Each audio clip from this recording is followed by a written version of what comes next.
If you are an employee, don't fall into the best practice trap. And let me explain what I mean. Don't confuse what's best practice with grounds for a successful claim. For example, the fact that an employer may not contact you when you're out sick and that you're disappointed with that, and the fact that it may be best practice for an employer to show a good degree of concern for employees and for the welfare and health of employees.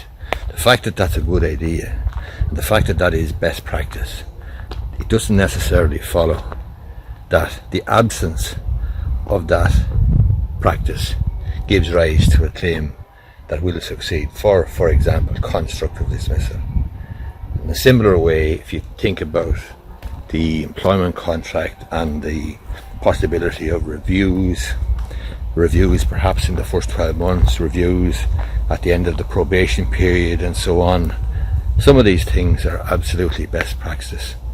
But whether they're contractual entitlements or not, or whether the absence of them will allow you to bring a successful claim for breach of contract or unfair dismissal or constructive dismissal or anything of that nature, is highly doubtful.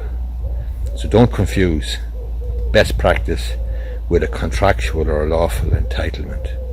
Don't confuse best practice with real meat, real grounds for a successful claim, because it's unlikely that the absence of best practice is going to give grounds for a successful claim.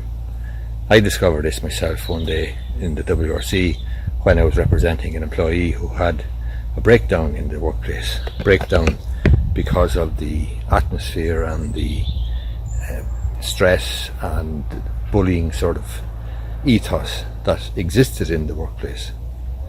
And during all of the period of time that the employee was out of work, the employer never once contacted him to ask him how he was, that he was out of work for in excess of 12 months or thereabouts. And I made a huge song and dance about this with the adjudicator. But the adjudicator correctly pointed out that contacting my client and inquiring how he was would have been best practice. But the fact that he didn't do so didn't necessarily amount to a hill of beans, quite frankly, from the point of view of proving the particular things we needed to prove in order to win our claim. Anyway, hope you find this video useful. If you do, you might give it a thumbs up down below, and I would appreciate if you might be interested in subscribing to my YouTube channel.